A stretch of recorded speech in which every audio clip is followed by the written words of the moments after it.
Shawn Walsh. Great conversation with Shawn. I've known him for a long time, former managed service provider owner. He owned an MSP, which of course is a small to medium sized business. Great insight on Shawn and what he's done now. He does consulting now with his partner Dave Kava on helping MSPs grow. He spends half of his time in Aruba, where he is a scuba instructor. Fascinating, where I ask him the parallels between scuba instruction and participation and in leadership in business. Also, he talks about some of the experiences that he's had. He was a former detective. I didn't know this, but he was a former detective in the police there in New Hampshire. And how he started his company from there is very interesting. The move to DISC, personality profiles, and just his view on discipline. Very, very interesting, very insightful. Gives great recommendations for small to medium sized business owners and MSPs and even vendors that support them. But I really enjoyed the conversation with Shawn. Really smart, experienced guy. I always enjoy when I get to talk with him. I think you will too. In fact, I know you will. Thanks for listening. Hi, I'm Joey Pinz. People ask me, how did I lose 130 pounds? The quick answer is always discipline. I started my business, wasn't paying attention to my health, was eating too much, drinking too much sweets. My daughter was born. Next thing I know, I'm pre diabetic, I have hypertension.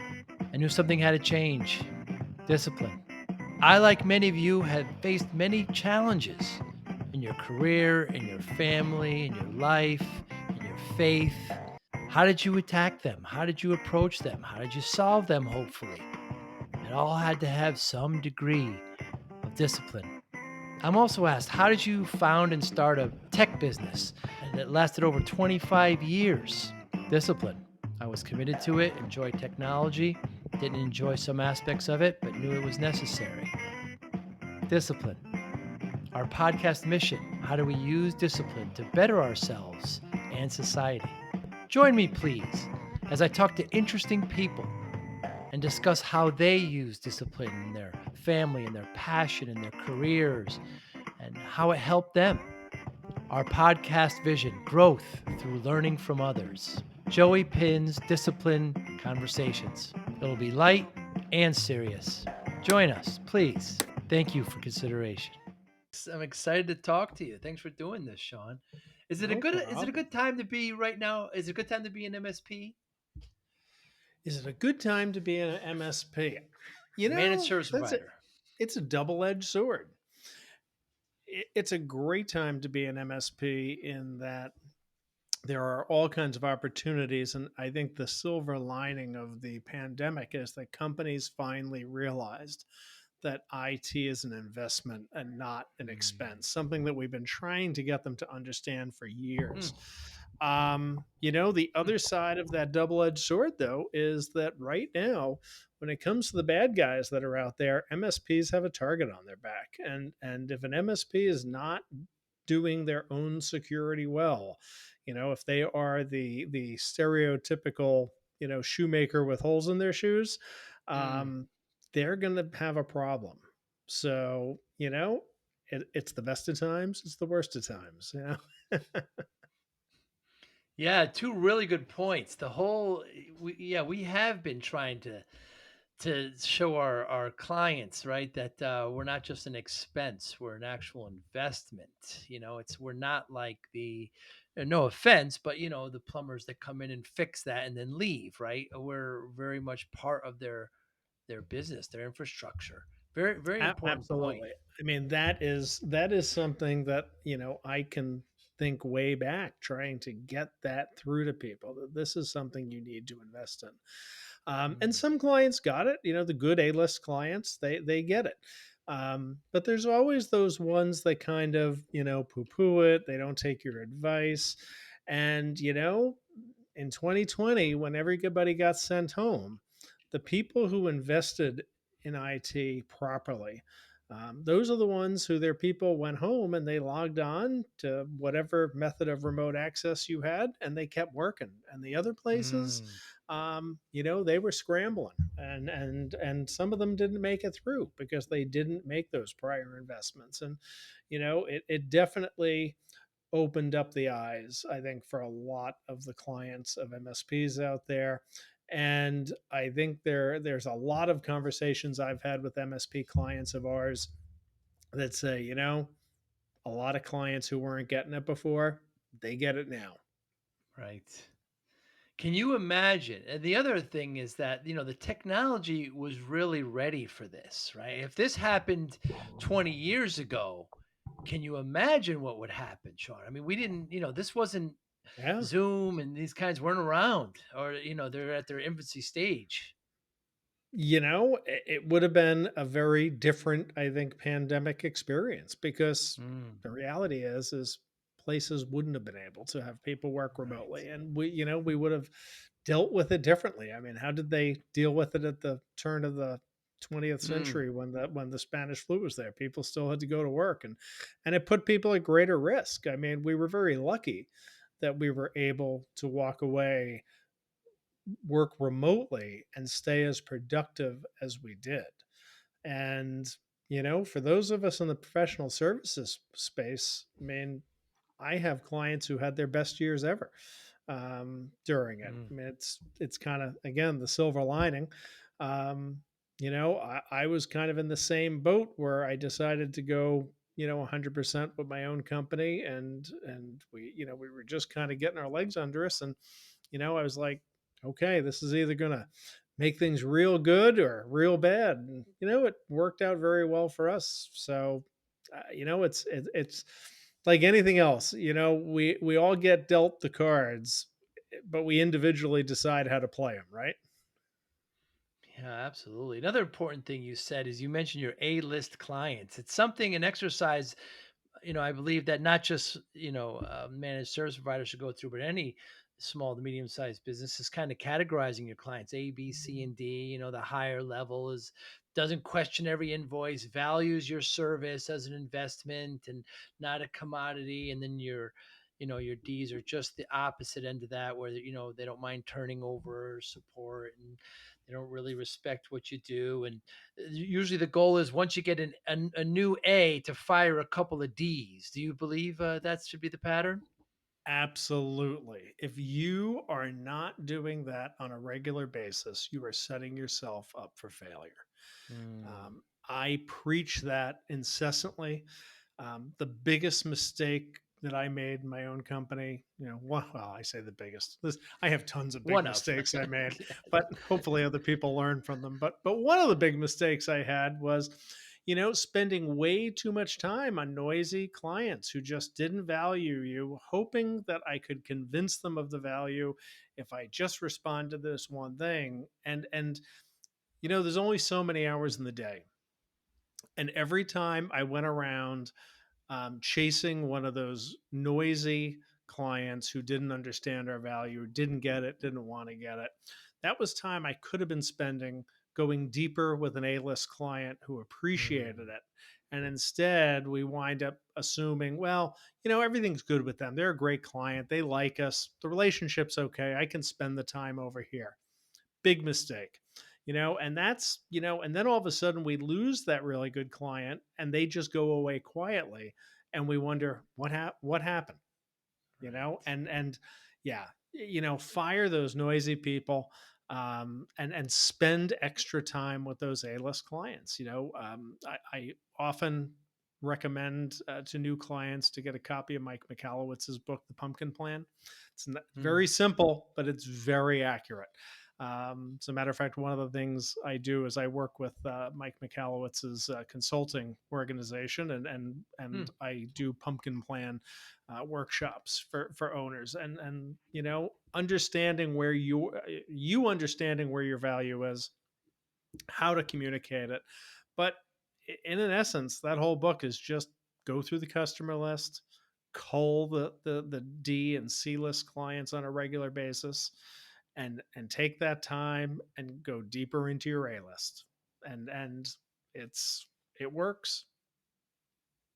It most certainly works, and it's just it seems so simple, but some of those loud clients, just like you said, they get loud, they start banging the drum, you think, oh, let's just take care of this and it'll be okay. And then, they're training you because they realize that they'll get your attention, and they're trying to get things that they Sure. don't want to pay for. And um yeah, and then they go away and you just wondered why you spend so much time.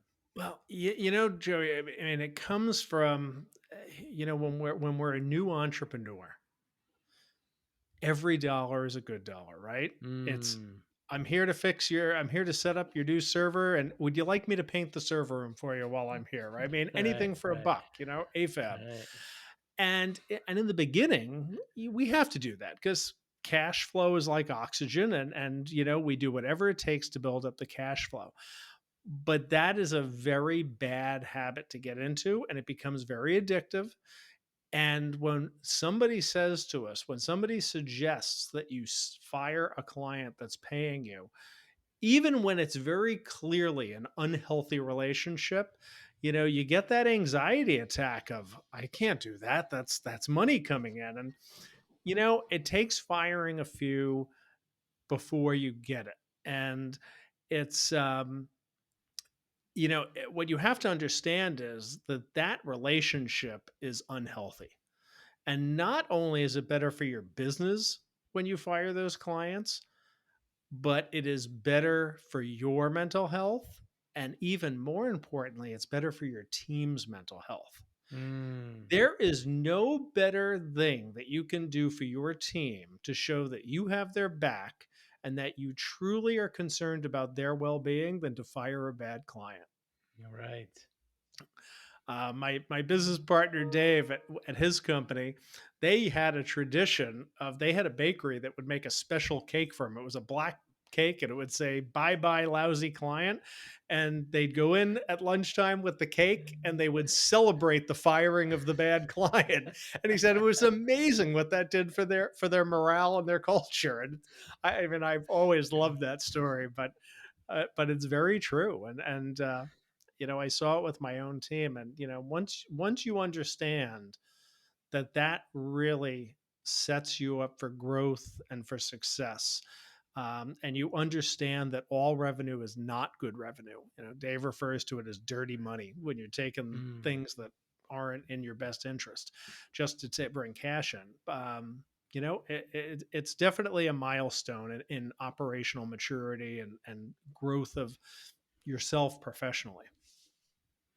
Yeah, I spoke to Dave a short while ago, Dave Kava, of course, and he's been on the podcast. He's great. He's got great insights. And by the way, this happened once, maybe twice, but it's not something you should look for. I feel, and I'd love to get your feelings on this. But went to fire a client and just kind of says no personal, it's just we're spending too much time for you. We don't think it's there.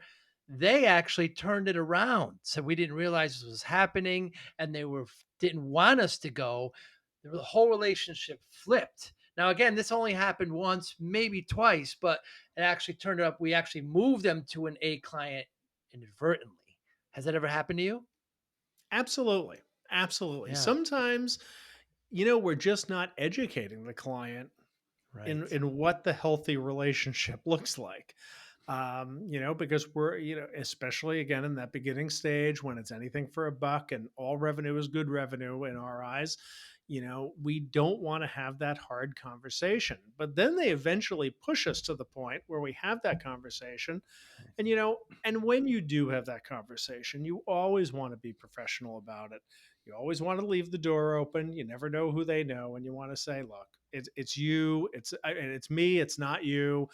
We've outgrown each other. Let us help you transition to a new service provider that's going to be a better fit."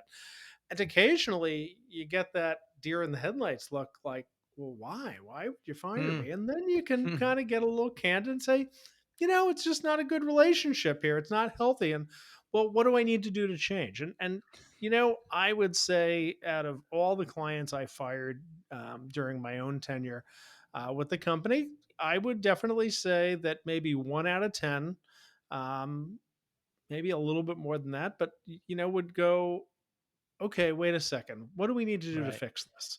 Yeah. And they would convert, and that works too. Right.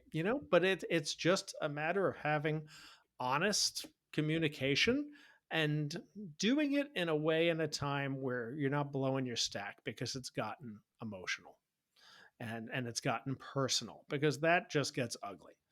Right. Now, there are certainly times for those. I mean, I had a rule from way back in my past career where, I actually came out of a law enforcement career. And my first day in Yeah. a police car, my training sergeant said to me, he goes, "We don't get paid enough to take crap from anybody or get hurt. Just keep that in mind." And I carried that attitude towards my own employees, and I would never allow a client to be abusive of them. Mm. And one day I had a young girl who was new on our front desk and answering phones, and I walked up and she was in tears, and she said, Oh. and I'm like, "What's wrong?" She said, "Well, so and so called up, and he was swearing at me and calling me names, and because he was upset because we didn't fix something right." And I said, "Can you get him on the phone for me?" She immediately got him on the phone. She's like, "Do you want me to transfer it to your office?" I said, "No, I'll take it right here." And I took the phone. I said, "You need to lose our phone number. Don't ever call us again. We are done with you. You do not treat any of my employees like that. Goodbye." Hung up the phone, and she was just in shock. She's like, "Why did you do that?" I said, "Because we don't get paid enough to, you don't get paid enough to take crap from people Right. like that. And don't ever think that I expect you to take crap from people like that." Good for And I you. said, "We can find good people who want our services. There's no reason to put up with that." And that sends a very strong message to your team about you having their back. I mean, there's the old adage, the customer is always right. That's a load of crap. Right. Or we take care of the customer first. I'm a big believer in uh, uh, uh, what's his name from Virgin Airways, Richard Branson. And the Richard Branson. Branson says, "We don't take it, our customers don't come first, our employees come first. And if we put our employees first, they'll take care of the customer first." So, I think that's the approach. You have to buy into that if you want to have a strong team. Yeah. Very, very true. And the what a lot of business owners are, when they go into starting a business, how they treat employees is something they really have to learn. I know that, I don't know a percentage, but many of my employees that left, it was my fault. I mismanaged them and I got better at it. But, what kind of lessons can we learn from that, Sean? Oh, you don't have enough time in podcast history for me to tell you every story on Yeah. that. You know what? When I started my company, I left my other career because I had a horrible manager. I couldn't stand being there anymore. I said, Oh, I got to get out on my own. But all of a sudden I started going down this road and I started losing employees. And all of a sudden I had to have a real look in the mirror, and I realized I had become what I hated the most. And I realized that all those bad habits that my managers had, I had learned. That came as a learned thing. And luckily it wow. was early enough on that I could unlearn it. And I realized that I needed to undo that, and I needed to understand myself better. One of the things that I always recommend to organizations is doing personality profiling. I'm certified in DISC, EQ, a whole bunch of them. I you know I remember when we had lost some employees, and my wife came to me, and I was just like, "What the heck is going on here?" And she closed my office door and she said, "You realize everybody here is scared to death of you, right?" I'm like, "What do you mean Uh, scared of me? I'm the nicest guy in the world. I'm a teddy bear." She's like, "Yeah, not really." And I did my first disc profile, and I remember reading it over and going, "Oh my god, this is why everybody thinks I'm an asshole." and, I, so self-awareness came into play there, and I made some very drastic changes. And I'll never forget, one of the people who quit was my COO, who was a good friend of mine. He was my first hire, and he said, I can't work for you anymore. You're always mad. I can't ever do anything right for you. And he quit, and I had this epiphany, and I learned to change my behavior. I learned to adapt, and and I convinced him to come back. And he wouldn't come back till he went out with my senior engineer and my wife to.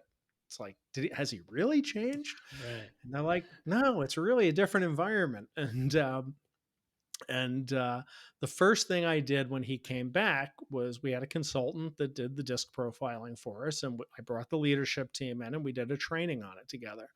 And we got up at the end of that training, and he looked at me and he said, "If we had had this 3 years ago, I never would have had to leave." And I was like, Mm. and just blew me away. I'm like, all right, this is now part of our culture. We trained on it. We would profile every new hire.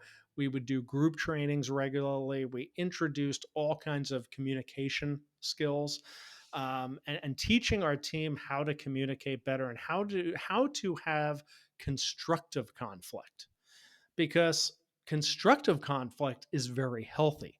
And I Hmm. find people, even where they get along, they avoid any kind of conflict. And that's not good either.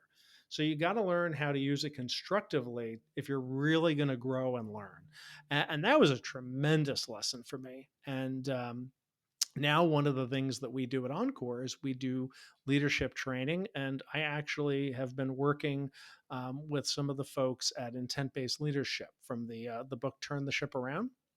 Hmm. And when I read that book, it immediately resonated. Ironically, I gave it to my COO, who was a former submariner, and the book was written by the captain of a submarine. Hmm. And he goes, "Oh yeah, Captain Marquet. He was in the ship right across the dock from me. They did great stuff Wow. there." I'm like, "Oh my god, you mean you actually know the guy?" And he's like, "Well, I know of him."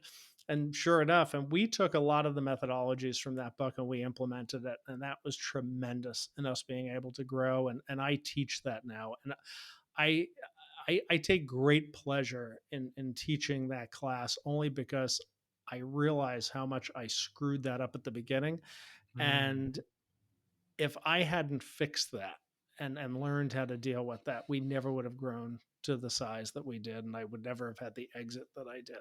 So it is, Hmm. I consider it an absolute imperative to be teaching leadership skills. And thank God, Joe, the good thing is it is a learned skill, because Mm. I certainly did not come by it naturally.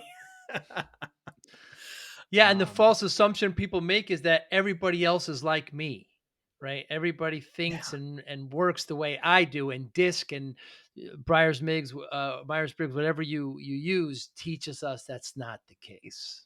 Absolutely. Absolutely not the case. And understanding those nuances really makes all the difference. And more so being able to identify when you're communicating with someone else, being able to identify where they Mm. probably fall in the communication spectrum, and then being able to adapt your delivery so they best receive it. When you can do that, that really takes a lot of drama out of the workplace, a lot of drama. And things get done faster because you're not dealing with all the emotional baggage that goes with miscommunication. Absolutely. I mean, we would go so far as to have, their disc profile like on their desk. Back when Yep. we had desks, we were actually in offices, way back. But oh, we would actually have it there just to kind of remind people of, okay, this is how they learn, how they want to be some people want email, some people want direct. It's just the Yeah. best way to interact with everybody. We did something similar in that we would hang the target profile, but we would hang it someplace where when you walked into that person's workspace, it was gonna be very noticeable immediately. Mm, And mm. when we did group training, what we Hmm. taught the team members was that is hanging there for a reason. And it is because when you walk in there, it is your responsibility to adapt to that person's style so that they best receive the information. And that's on you. And if you walk into my workspace, you adapt to my style. And when me being 100% D, when I just say, I Ah. just want the bullet points and I want to move on, don't take it personally. It's not, I'm not telling you to, okay, I got it. Go ahead, go do it. I'm not doing that because I don't like you. I'm doing it because I just need the bullet points. I don't need the detail.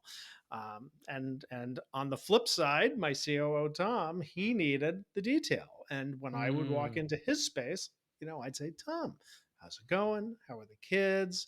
Hey, did you see the game last night? He didn't really say that because he knows nothing about sports, but something along that line. Sure, And sure. but and then I learned that I would say, okay, Tom, here's all the detail. And I know you need time to digest this. Can we talk tomorrow at 1 o'clock about coming up with a solution for this? And Hmm. I'd give him that time. And when we learned to do that, we got so much more done.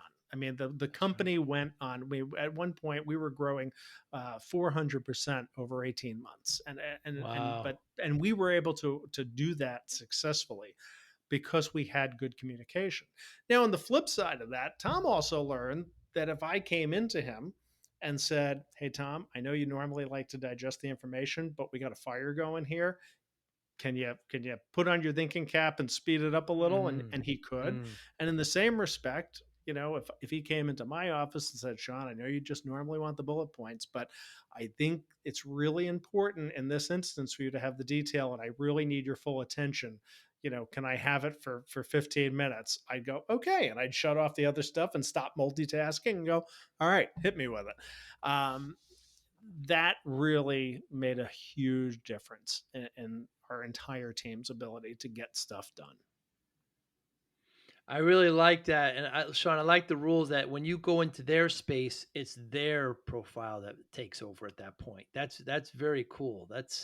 And what if they're talking in the lunchroom or somewhere neutral?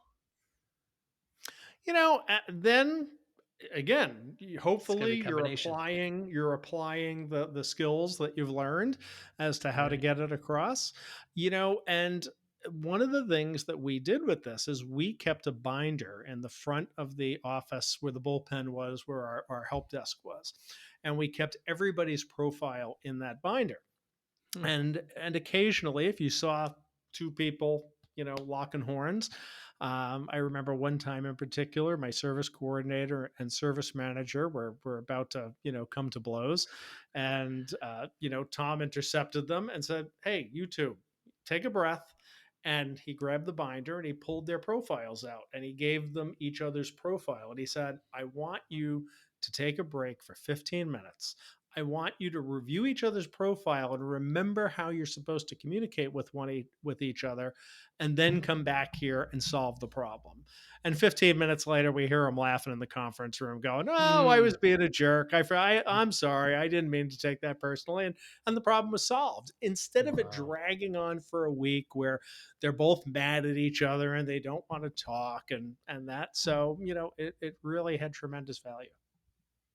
Very, very cool.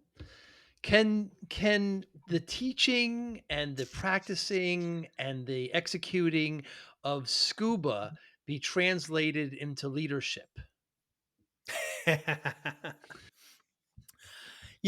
think so because, one of the things that I have to teach when I'm teaching scuba is that you can't panic. You're underwater. If you start to panic and shoot for the surface, it's going to go very badly. You're going to wind up, in a hospital or something. So, I tell students who their first instinct is to shoot for the surface and to react. And I tell them it's better to solve underwater problems underwater. And Hmm. and meaning, deal with the situation in the here and now. Don't just react emotionally, take off and make it worse. And I think that applies a lot to business. And when I'm dealing with more advanced students and I'm teaching rescue diving, it's really about self-reliance. It's about when the caca hits the fan, you're out there in the water by yourself or with one other person, you better know how to calm down, deal with the situation, and fix things yourself with what you got here and now, because there is nobody else to come and help you. You need to be able to self rescue here. or you need to be able to not panic and lose sight of the big picture. And again, I think that applies very well to business. So that's very interesting. That's the first time anybody's ever asked me that, Joe. So that's a great question. Well, you've been doing it for a long time. You love it. As long as Yes, I, absolutely. you talk about it often, and I just wonder if those lessons can apply. I talk to people that are like in martial arts, for example, and a lot of that, we talk about discipline, and a lot of the kind of discipline and the restraint and the somebody talked about the distance, when you're fighting, what distance you keep. You can make those parallels with leadership, with running a business, with managing. Um, there's plenty to be there. And that's very interesting take, Shawn. Solve underwater problems underwater. That's very interesting. That's Yep. very As long as interesting. you breathe, Instead as of long as you're breathing, everything right, else can be solved underwater. There's no reason to go to the surface where you introduce waves and buoyancy and all kinds of other things to complicate you. You make it unnecessarily complicated to solve the problem. So as long as right. you've got air and the problem is not in the delivery of air and you're breathing, everything else I can solve underwater. Hmm. And what are some typical problems underwater? I've never scubaed. Is that a word? Scuba? I've had people who drop a weight pocket and, all of a sudden they start going up, Uh, maybe an inflator valve that gets stuck. You might have a tank that slips out of a strap and you've got to kind of reassemble the gear underwater. So, things like that. Um, you know, um, with new students, anxiety comes into play all of a mm, sudden for whatever reason. Their head just, they didn't go in with the right mindset, which I think again applies to business. yeah. When you jump in the water and you're going into something, where it's not dangerous per se, but it is something that you got to do everything right for it not to be dangerous. Right. And you got to go in with your head screwed on right.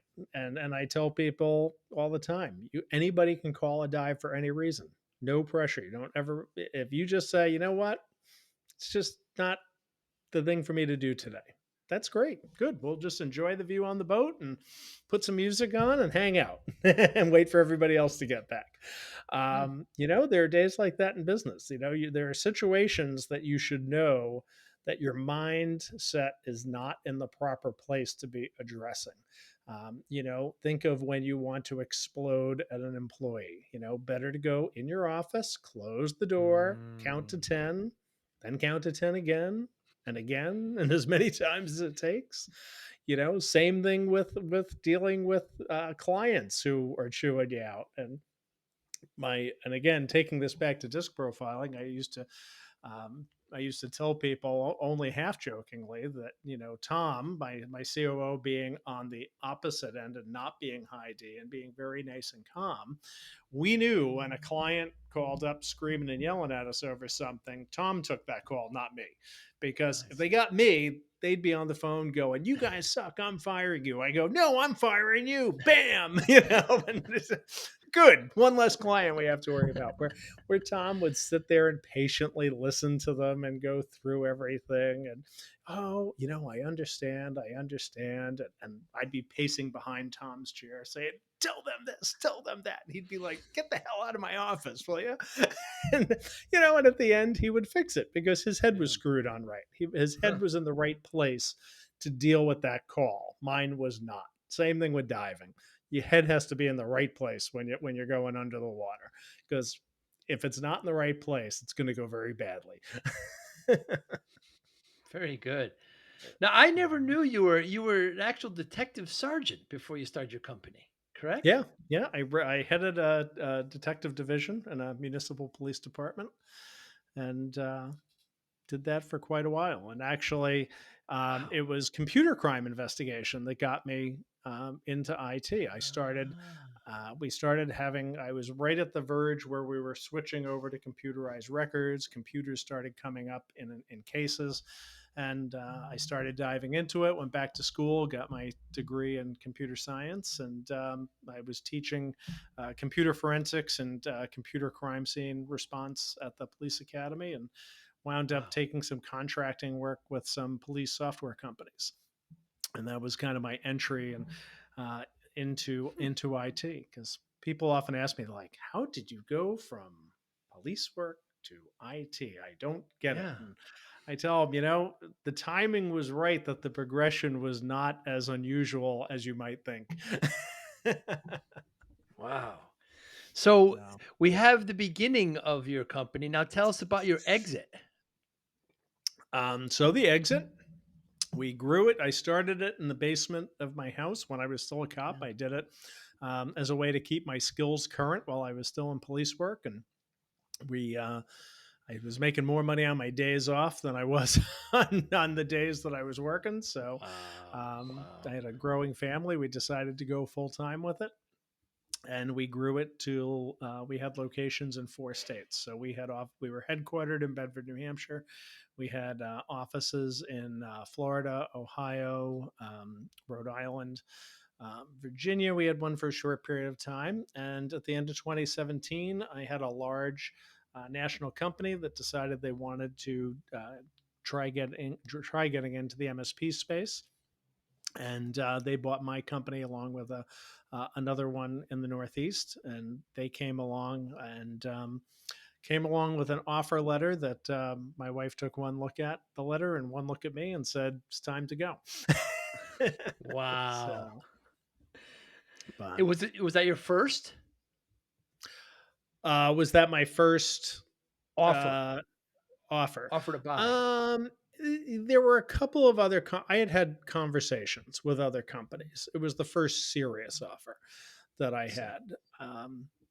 And they were significantly larger than the other companies that were coming around. So they had cash, and honestly, Mm, for what they paid me for them was a rounding error. I mean, it was mm. they were a very large company, so timing was everything on that. Now, during the growth of my company, I did half a dozen acquisitions myself of smaller companies, and that allowed us to grow tremendously.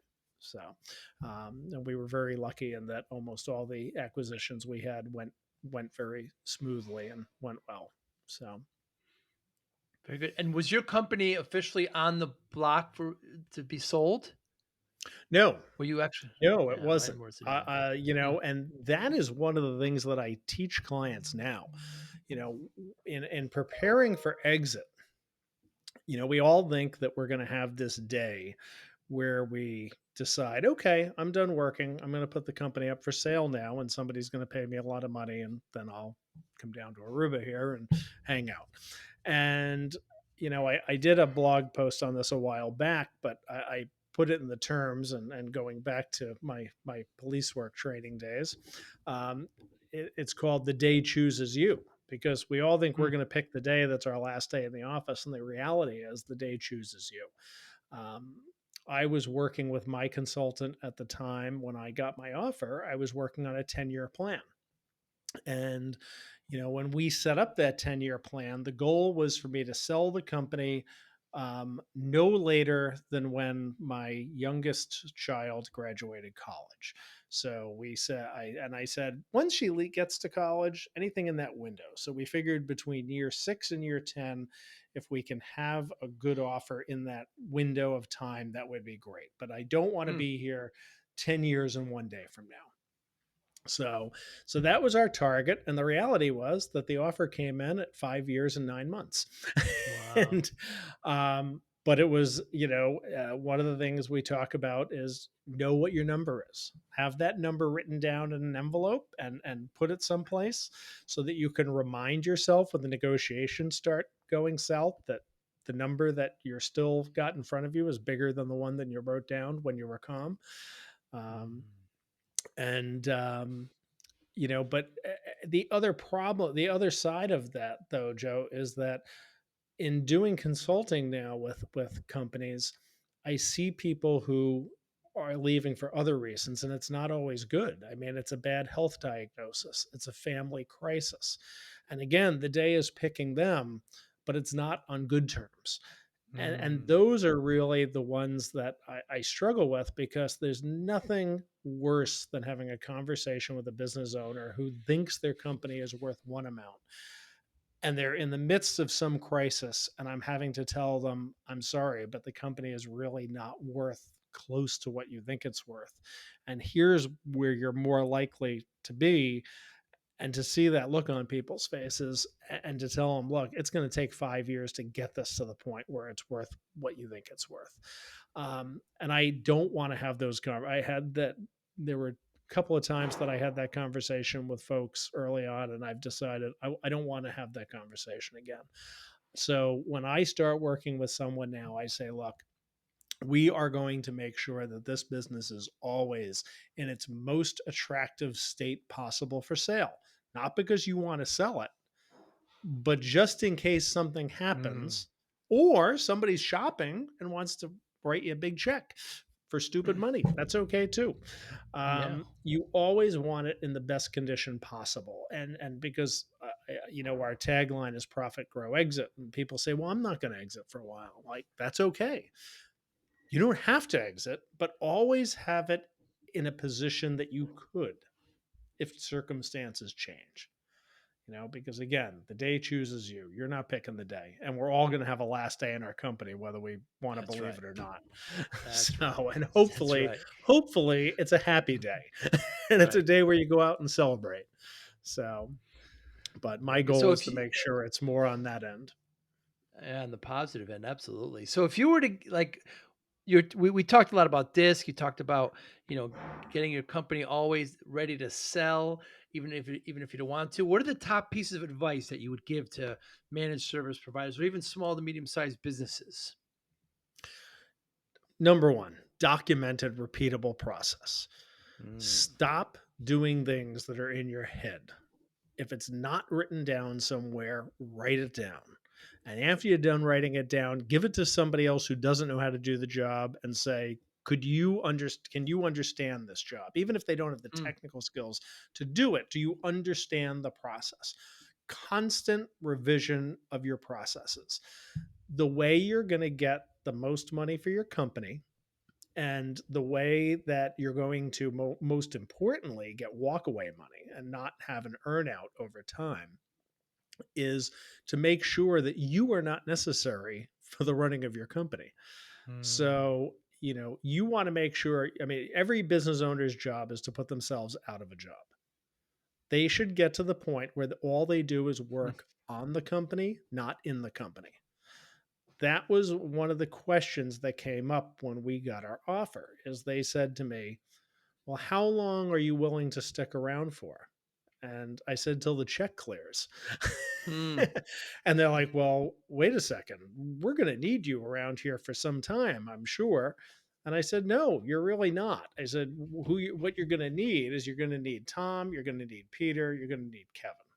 Those are the guys you need to keep the clients happy. I said, half the clients I have now don't even know who I am. I said, I am a mm, politician. I go around, I shake hands, I kiss babies.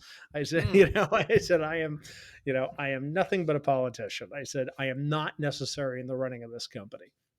And they said, well, we're going to have to check that out. And they came back a few weeks later during the due diligence and they said, I guess you're right. Okay, we need you mm. to come back for a week and we need you to meet with, a handful of key clients and you can go. I'm like, okay, great.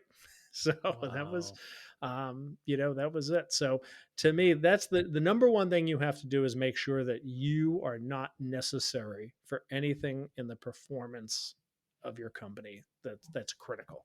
So get yourself out of a job.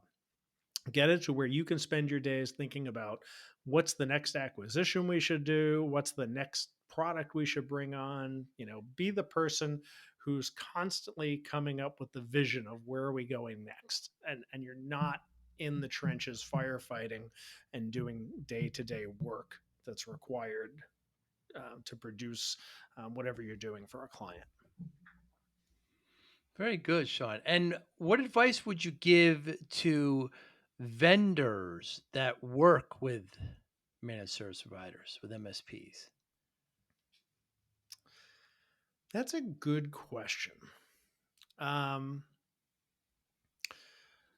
be careful that your best practices that you preach to the users of your products aren't benefiting you more than them. Hmm. And I say that because there's a great article when I did my MBA, I had a great professor on strategy, and one of the first things he had us do was read a paper by Michael Porter, who is a professor at Harvard Business School and is considered the godfather of business strategy. It's a paper called "What is Strategy?"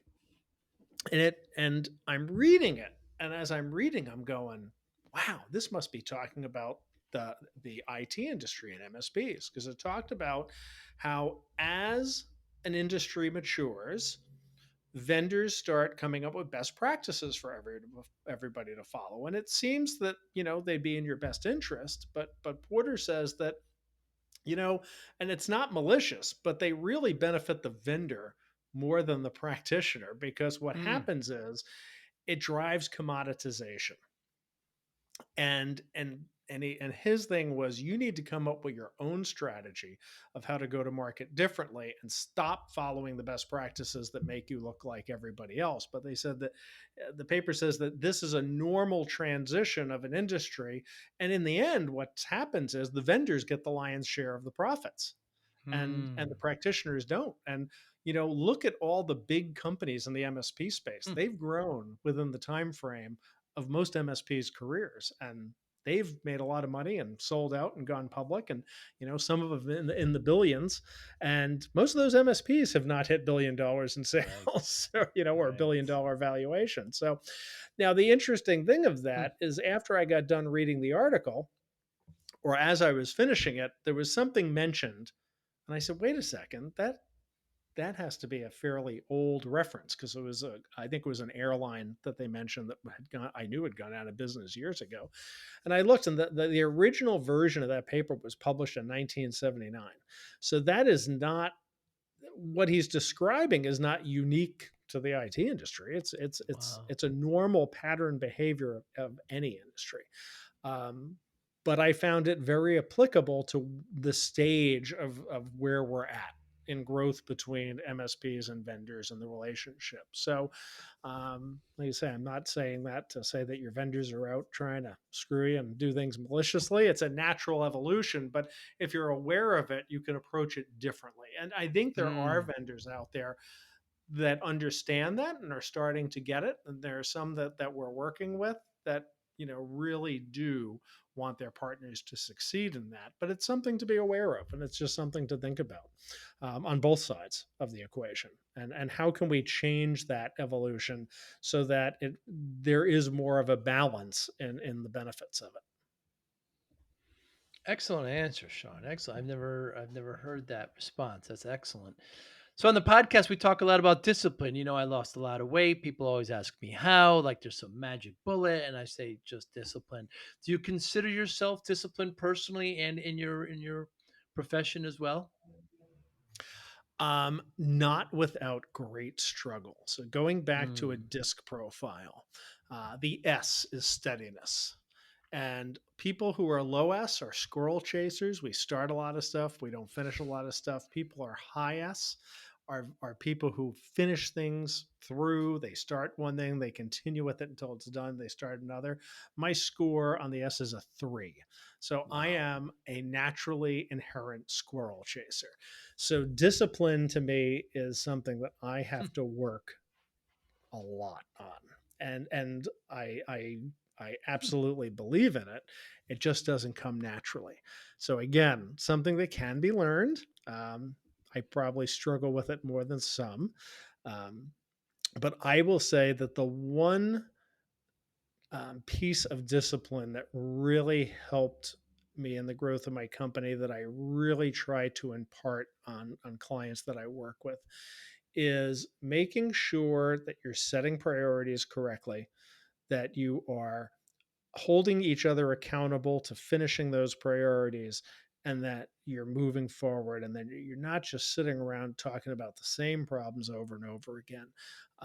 There's different systems out there. Traction is very popular now, EOS, but if you look at Traction and EOS, it was really taken from pieces of other people's systems that already existed. Mm, um, it, it, I mean, it's a great system. I used it in my company. A lot of people do. There's other ones out there. Vern Harnish has Gazelles, and there's some others out there. I don't care which system you use, but pick one. Matter of fact, I was at a dinner for the when I was on the ConnectWise advisory board, and I was struggling with something, and the person next to me said, "What system are you using?" And I'm like, "What do you mean system?" He's like, Mm, "Oh, read this book," and he gave me a copy of Traction, and he explained. He said, "There's lots of other systems out there." He goes, "Just pick one and stick with it." right. When we did that, that Mm, was another game changing moment when we made sure that we had our weekly meetings, our weekly leadership team meetings, that we prioritized our rocks and we held each other accountable, and we didn't just give each other a pass, and again, it's that constructive conflict. We don't want to manage by consensus. It's not, "Oh, well, it's okay you didn't get that rock done." It's like, "Hey, you committed to it. What the hell's wrong?" All right, do we need to fix something, or let's get this moving? So that accountability piece is tremendous. And that makes a huge difference in your ability to generate profit and to grow. What motivates you, Shawn Walsh? You know, I remember several years ago in my 20s, I was really bad about credit card and debt. And I remember, and I went back to school, took back loans. And I remember one day figuring out that, oh my God, my debt is about 5 times my assets that I have. And I'm never going to get out of this hole that I'm in. And I am not normally one that if normally I sleep like a rock. And if even if I have trouble sleeping, I don't tend to get out of bed. And there was this night, and I don't know what it was. I got out of bed and I flipped on the TV, and I saw an infomercial for a book called Financial Self Defense by a guy named Charles Gibbons. And of course, he was selling some course or something, but he had written the book. So I said, "I'm going to buy the book." And that minute, that changed my life. And he gave strategies to get out of debt and how to build wealth. And and I wound up getting completely out of debt using the strategies in the book within about 2 years. We were completely out of debt, and we learned how to invest properly into our real estate. Like, you don't buy new cars, you buy real estate. You don't, Mm, you finance assets. You don't finance things that depreciate and things like mm, that. Um, and hmm, and what really motivated me in building my company was being able to put something out there of value, but also to manage it properly, to build a lifestyle for my family that I wanted them to have, that they were never going to get on a cop salary back then. And, mm, and we were very, very lucky. And of course, the harder you work, the luckier you get. mm, Um, and it was my family that was motivating me. But I also had a wife who was very supportive. She was part of the business. When I went to her and said, "Hey, I'm actually thinking about quitting that guaranteed paycheck and benefits job that I have and doing this on my own." And where most people would have said, "What, are you crazy? We just got a new mortgage, we got another kid on the way." And she's like, "Hey, if that's what's going to make you happy, then we'll make it work." And we wow. did. And you know, we're our kids have all done very well. They learned a lot from going through, living through the growing the business. And my kids, have I would say have they've learned a lot of life lessons from watching that business, and it's done very well by them. So, I think my motivation was, as I told one person, I play ball for the team where all the players have the same last name on the jersey as mine. So Mm, it was really about them, and everybody having the quality of life and being able to do the things they want to do. And it's still the case today, but now more so, it's about paying it forward. I mean, when I look back, there were so many people that helped me for no other reason than I find that entrepreneurs like to see other entrepreneurs succeed. Mm. And a friend of mine that retired from the police department was trying to start a small business, and he's like, well, why are you doing so much of this to help me out? I said, because I want to see you win, man. And Mm. this is the best part about this, is getting to see people succeed.